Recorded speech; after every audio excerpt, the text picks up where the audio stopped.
Every living thing longs to be whole. Every living thing yearns to defy death. If from death you returned, yet the part you loved best did not, what then? My name is Sigor Savar, morphology specialist with Nef Anyo's Venusian terraforming expedition. I was tasked with decoding the Orokin gene record of what had once been a preserve, and reviving select specimens for study. This is an account of my encounter with lifeform VK7, a larger-than-average Kavat specimen possessed of atypical behavioral characteristics. Specimen VK7, unlike the others, did not come from a gene record. She was found, frozen, in a sealed closet close to the environmental control station. Her unassuming tomb for millennia. Here, then, was an intact example of Orokin-era fauna. I was corpus, a scientist second and a businessman first. VK7, an Orokin strain Kavat of unusual size and patterning. Well, I could think of several members of the nobility who would pay a fortune for such a thing. Enough to buy a handsome slice of any planetoid of my choosing. I had the corpse laid on a dissection rack, ready for a full surgical examination. Then, like any animal dreaming, the paw twitched. I glanced at the vital scanner, expecting to see some anomalous electrical reaction taking place, contracting ancient muscles, but no. What I saw there was a beating heart. I did not revive specimen VK7. Before my eyes, she willed herself back to life. It was the most beautiful thing I had ever seen. Some speak of feeling a connection to something greater than themselves. To which I laughed, as any right-thinking corpus would. Life is profit, profit is life. But in that moment, watching that animal claw her way out of death's dark pit, though I did not admit it to myself, something in me was forever changed. I found her sharp gaze unsettling. The way she would watch my every move from her cage unnerved me. When a visitor came, I would watch VK7 studying their habits. In time, she came to anticipate regular arrivals, having memorized their schedules. On the morning of my 4th shift, I entered my laboratory to find her cage door open and VK7 gone.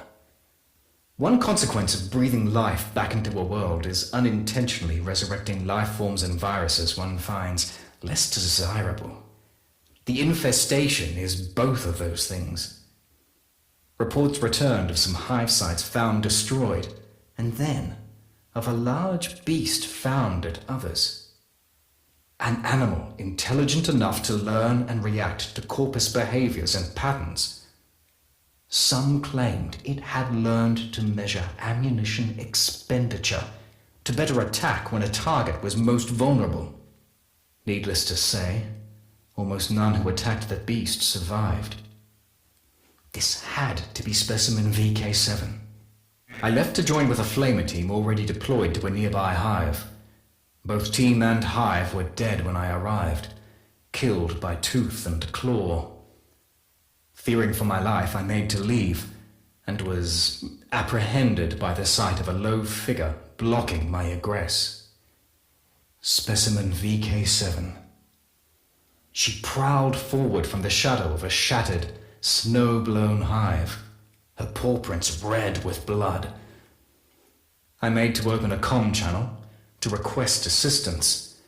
VK7 growled low, and I swear this to be true, slowly shook her head. I did not make that call. She patted closer, and I saw the wound on her side. She turned that side toward me, an act of trust. and a request for aid. I unpacked my field kit and carefully went to work. I did not report my experience with specimen VK7. I could not admit why then, but now I can tell you. I felt it would have violated a trust. There I was, a morphology specialist, sworn to the corpus empire, and yet, for reasons entirely illogical, I placed loyalty to a wild animal above my life oath, and every doctrine that values self-interest above charity. But keep that confidence I did. I think that is why VK7 brought me the hand. Somehow, she had managed to infiltrate the facility, bypass 2 different security gates, and had gained entry to my laboratory without raising an alarm or my awareness. She held in her jaws a severed hand. Blackened, fossilized, gently, she laid it before me and, with a meaningful glance, turned, padded away into the shadows, and was gone. I analyzed the hand. What I learned that night, alone in my laboratory, would become an obsession to focus the remainder of my life. The hand was of Orokin construction, emphasis on that last word. Whoever the original possessor had been, they were born of no mother. In the past, I had been privileged to read some of Alad V's treatises on warframes, and there could be no mistake. What I held was the hand of one of those very creatures, and one Aniocorp had no record of. Therefore, my first task was to extract a working blueprint, or as near as possible, from the sample's cellular makeup. One word recurred again and again. The word that had once been her name. Cora. Cora. I was convinced. Specimen VK7 wanted Cora resurrected. Why else bring the hand to me? Why trust me with this sole remaining piece of a lost Orokin warrior? The evidence of such rich, nuanced cognition on the part of an animal. That was the real treasure here. The value of which, I knew, would be lost on my superiors. VK7 would be hunted down and, at best, captured for testing. At worst, well. Therefore, I told them none of this. To no avail. Specimen VK7 was tracked to a box canyon 4.3 clicks south-southwest of the atmosphere processing station. The horror of the hives, as she had come to be known, had been deemed unworthy of study, and was to be destroyed in her lair. I positioned myself at the entrance to her cave home and waited, to doom myself in the name of some imagined ideal. My own voice screamed in my head, "What are you doing? What are you doing?" Once, not so long before, I was a man who would have sold this animal for profit. Now I stood in the freezing cold, surrendering all I had for, some would say nothing. I would say, something greater than myself. They came, picking their way through the snow, heads bowed, pushing against a numbing, slashing wind that froze skin and carried my voice to them. I begged them to stop, pleading VK7's case, with a bomb in my hand. It went about as well as you'd expect. They did not listen. Numsol is employed, traditionally, as an animal tranquilizer, but converts to an aerosol easily enough. The canister rolled from my fingers and erupted in a geyser of brown-green gas, thrown towards the hunters by that roaring wind, bathing them. I am a better scientist than saboteur. Their respirators dealt with the Numsol as handily as every other contaminant, and I was promptly arrested.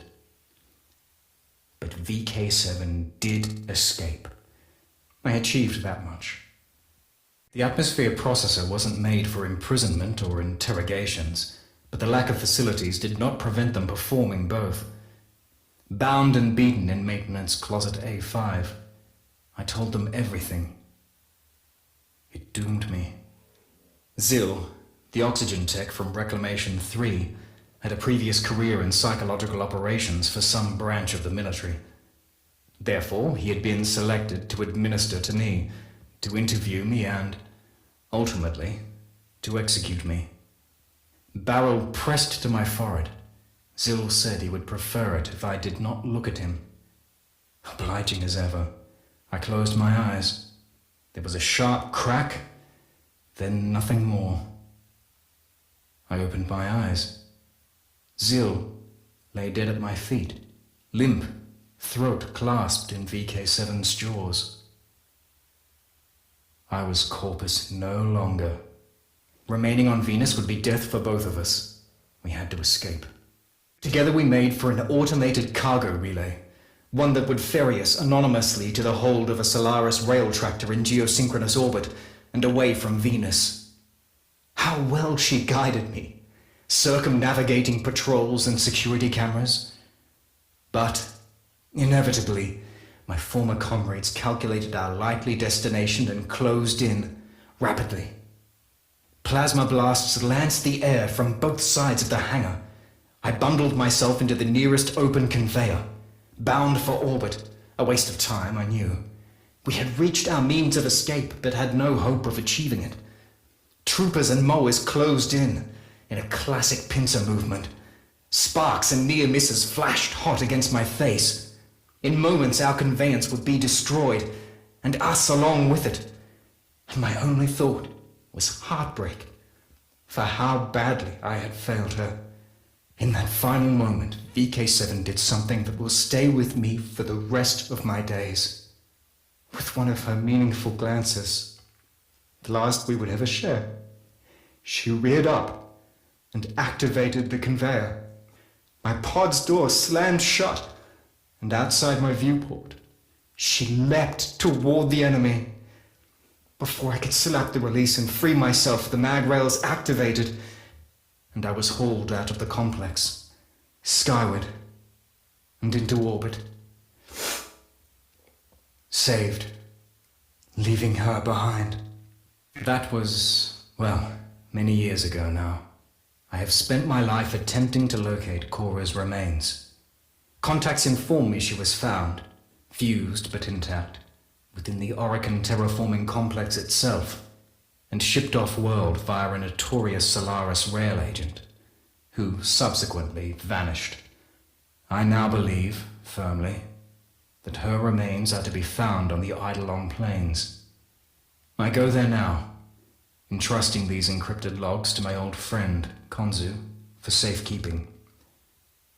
There I shall put a lifetime of searching to rest. I have never doubted that VK7 survived Venus, and to this day I still believe that, before I leave this life forever, I shall one day look up from my writings to find a familiar figure standing in my doorway, alongside her Kavat. I am Sigor Savar, a better man, as it turns out, than a scientist.